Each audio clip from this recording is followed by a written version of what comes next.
Hey, look at us, brown bag bets. Alex still on vacation, and by vacation I mean his honeymoon. I didn't know if Oh, I told you that, James. Yeah, like hey, no. no, yeah, I didn't even mention that part. I'm like, yeah, no Alex today, just me and you chatting for a He's still while. very active in our chats. Is his wife okay with So all this? and again, let's just get it. We'll get into his personal life real quick. Like he said, he wakes up earlier. Okay. So he says like I can't ever sleep in. So in the mornings I still handicap. It's like Oh, while I'm up. So he's having okay. a fun time at his Yeah, honeymoon, but good for at the him. same time we're still here and we're gonna talk some golf today I because we love it. have you. So definitely a bad tournament. Yeah, I was going to say one of the preeminent tournaments of the year, but I mean, you can call it bad too. It's whatever you want, really. Yeah, new and on the rundown here we have it in quotes. New PGA event, Yeah. not really, sort of, kind of. It's like in the spirit of the Workday Classic or whatever we called it last year, or the what did concession? Is that a permanent move or was Yeah, that a that took WGC Mexico, right? Because no one could yeah travel outside the that's country. yeah I don't know if they're going to continue to have it at concession or they'll have it back in my was that Mayakoba or what was that? Was Mexico City. Yeah, it's Mexico City. whatever. Yeah, the long name there that sounds like one of the places you go when you're on vacation down in Cancun. But this is similar. We are not going to travel to Canada. We cannot travel to Canada. Apparently, the only people that are ever going to be allowed to travel in and out of Canada will be whoever wins well, it is the Canadians. I think the Canadians swept last night. I asked my hockey guys about that. They said you will absolutely be able to watch that hockey team travel. Like they'll make an exemption, but in the same spirit as the Blue Jays and everything Yeah, they've had to do with their Toronto teams. No Raptors. Yeah. RBC Canada, so we have picked a play. Which Carolina is this? South Carolina. Yeah, outside of Hilton Head, apparently. A private course that's like more private than private, apparently. Like, it's not an easy course to get onto. Not a lot of people have seen it. They're obviously not PGA Tour pros can do whatever they want. They can see what they want. But we have no real idea. They describe it as an Australian, I don't even know, like some kind of Australian sand course or something like that. Look, I don't know. Wide fairways, fast and firm is what they say. But see, when we get into this stuff, this is what bothers me. They're never going to be like, this is going to be an easy pitch and putt. This is going to be the easiest course they're ever. Like, they always pump it up. I just don't know what to believe. I never know what to believe. We can try all we want. It's until we see the golf course. I just have no idea. Yeah, I think I am going to take it easy. Like maybe advice for people betting this. I am going to probably take it easy on pre-match bets, maybe get a little heavier into some of the round by round. Not only, oh, hey, we've seen people play the course now, but also like, hey, Brooks doesn't give a shit. Or DJ might withdraw Yeah, after the this round. MC are Like coming. you'll get to know kind of the feel of like what these golfers are thinking. And in the prep for approaching the green where I played on the Nintendo, Mm-hmm. I go find the course. And sometimes there's like multiple courses where users have created if it's not the course that comes with the game.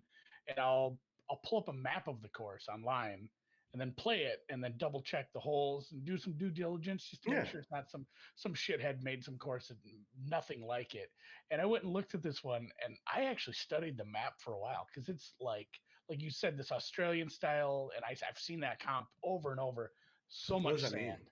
Yeah, sand. Right? It's just like instead of rough, often between between a hole and a neighboring hole, there'll be a big buffer of rough, and there'll often be trees growing in the rough, Of and course. it'll be there'll be some other man-made stuff in there, usually some paths for like spectators.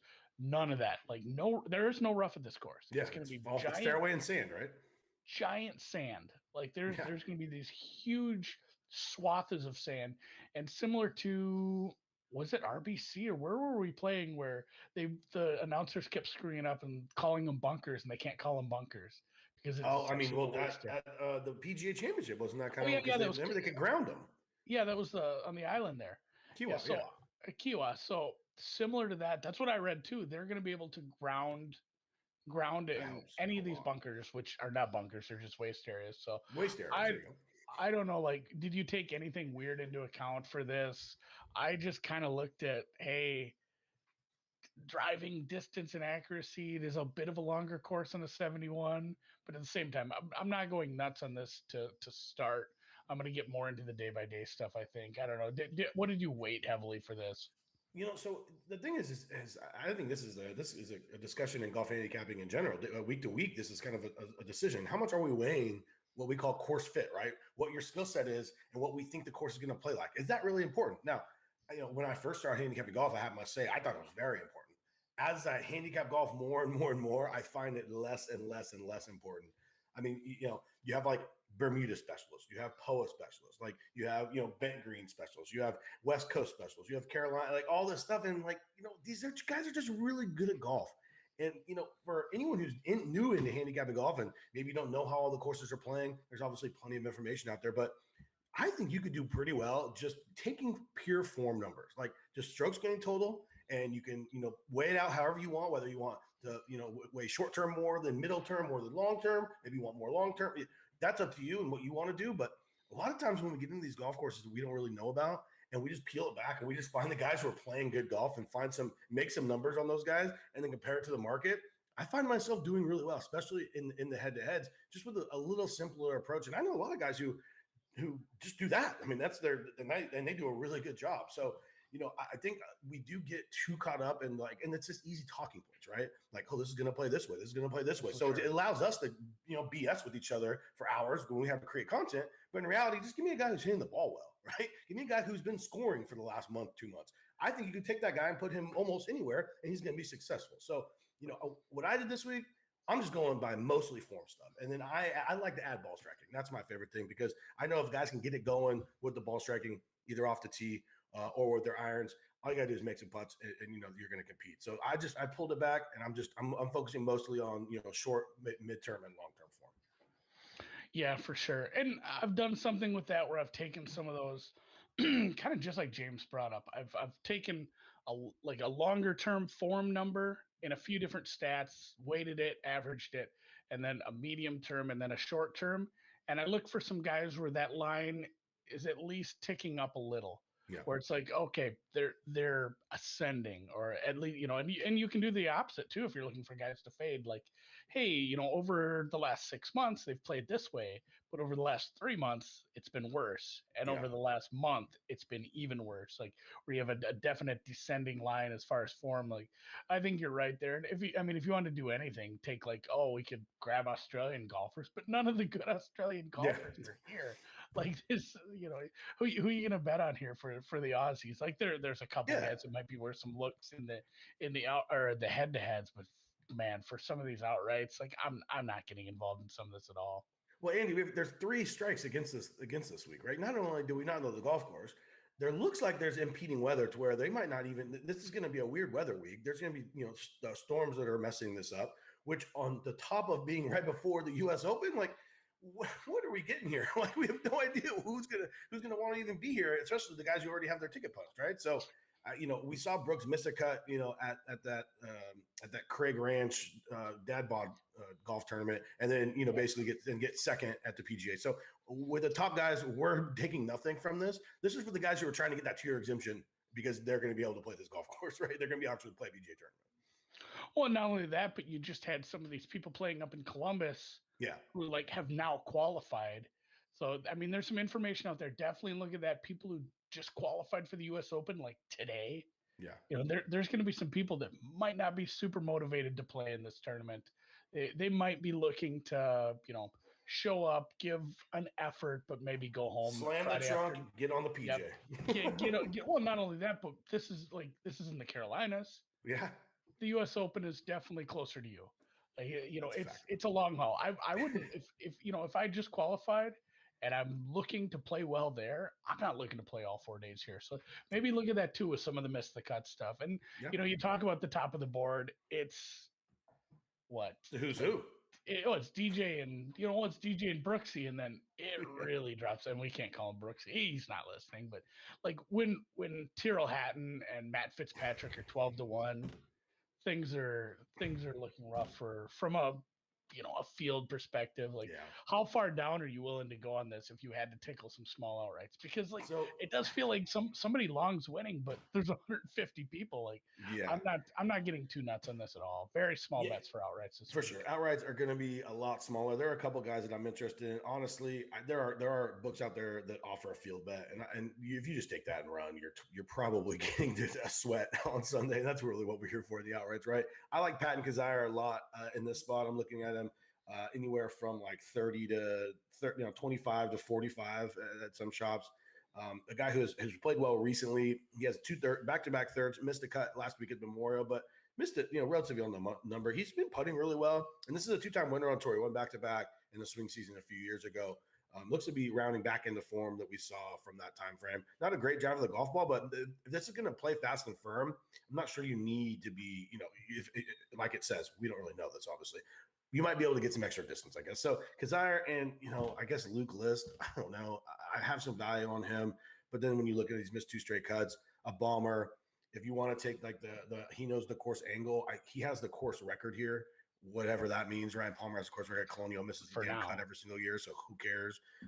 But he's a guy that I have a little value on because he has played well, has never won. But I think again, we're just grasping at straws when it comes to most of these guys.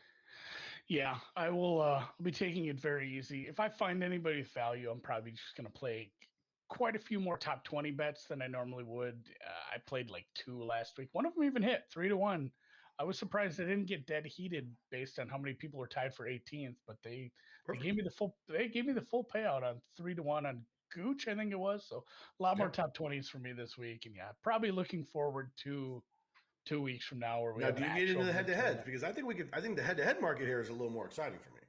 Yeah, and just mention before we switch over to U.S. Open, mention what you just brought up in the chat so half hour ago. My opinion, a lot of this stuff, while not many people know who like Vincent Whaley, I think that's how you pronounce his name is, like these are guys that we've been following just based on their numbers for a long time.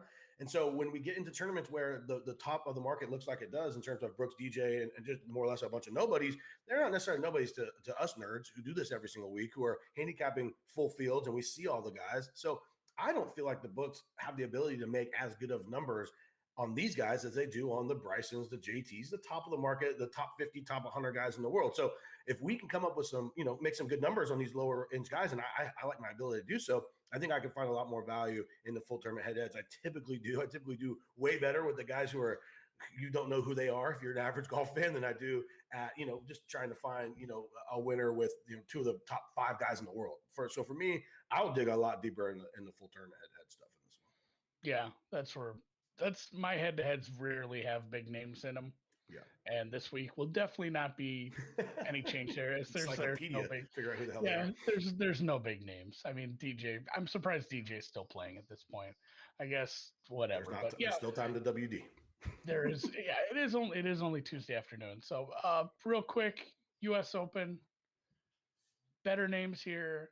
Rahm should be good to go. He's the favorite, obviously. Yeah.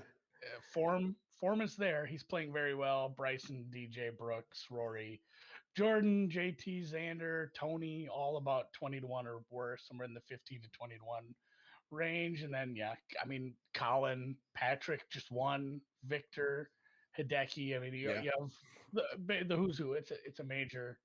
I know you do this throughout the season, and it doesn't really help people now, but I'll give you a chance to brag. Do you have any? Do you have any early looks at the U.S. Open from months ago that are accruing some CLV that you can warm yourself with a small fire at the end of this tournament? For sure. I mean, I have Brooks at 18, which was looking like absolute dirty bathwater before the PGA, and now he's back down to 14. So whatever. I have Neiman, who I love still, but I think you can find him around 50 or 60. I have him at 80, and then I have Homa at 100. And my guess is you're going to be able to get him at that or more. And I think he's a great fit here. I think he's totally live, so I have no problem holding 100 or the one ticket. I went over, you prepped me for this little segment here, so I went over to WinBet, our friends, and just looked at what popped out at me that was available. I would 100% be betting Hovland 30-1 at this golf tournament, at this golf course. It's going to play long. We just saw him get second here just a few months ago.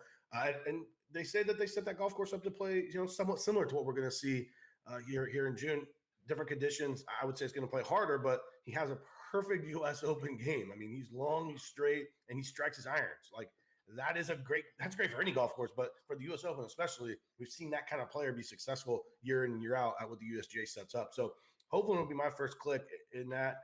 And look, I really think every U.S. Open is basically won by a guy at the top of the board. We're talking, pick a guy who's a top 30 golfer. Grab a couple of them at the best numbers you can find them, and you're going to have a guy who's probably, you're going to have at least one of them who's probably you're sweating on Sunday, which is what we're all here about.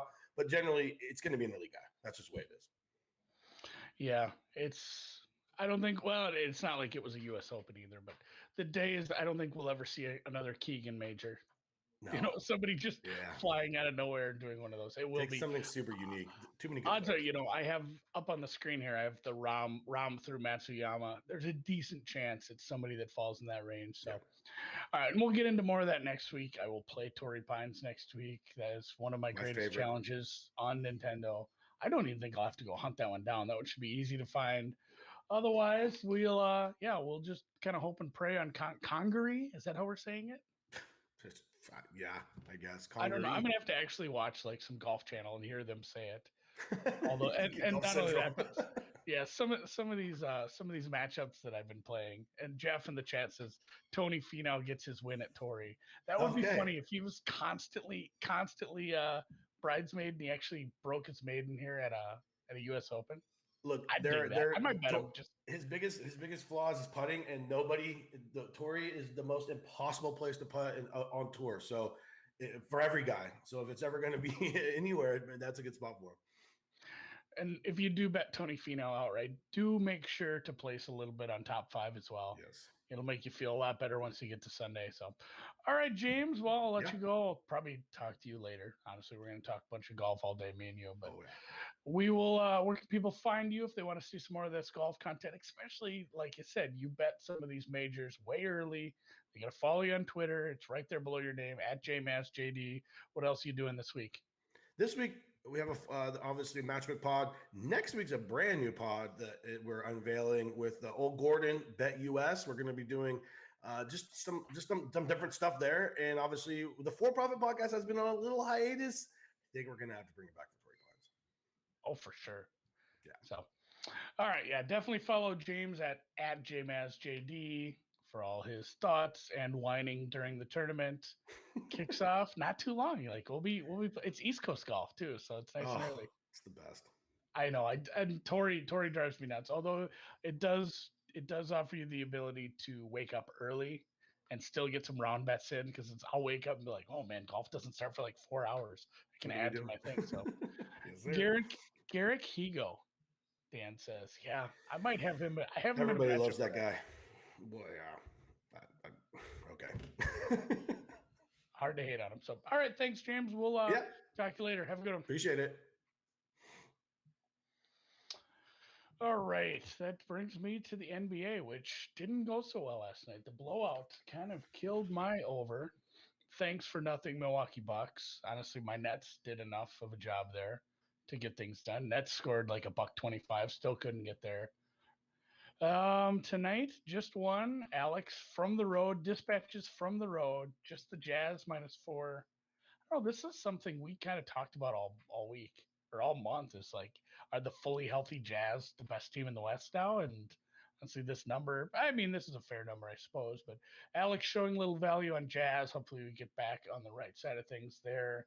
Clippers looked very good in their comeback from 0-2, but obviously the Jazz are, again, maybe one of the best teams in the West, if not the best. So Jazz -4 for him.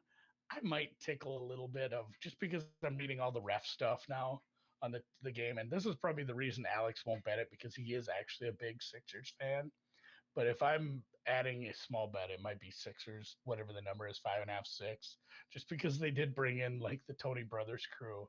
And sometimes that crew has been known to even up a series where we need a bigger market or a better team to even things up. So real quick on that, tennis from yesterday, a lot still to happen. My guy Tsitsipas does not play until later today. The parlay got there. Looks the Croatia Bowl. I don't know if I'm saying that right. BOL. I'm not sure if it's related to that NBA player, but Pavlyuchenkova with the upset. That kind of hurt.